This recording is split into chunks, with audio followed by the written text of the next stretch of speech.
Okay, I just replaced this part on my daughter's 2004 Tahoe. It's a blend door actuator, and it's the worst one of the car. It is buried, if we can even see it.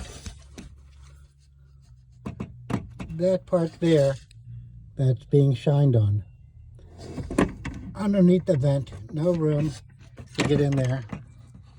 And it is just a complete nightmare to do anything on it. It's a used 1/4-inch set. Tiny little wrench. This is tiny. Get in there, take out the airbag, the vents, pry bars, and you don't want to do it twice.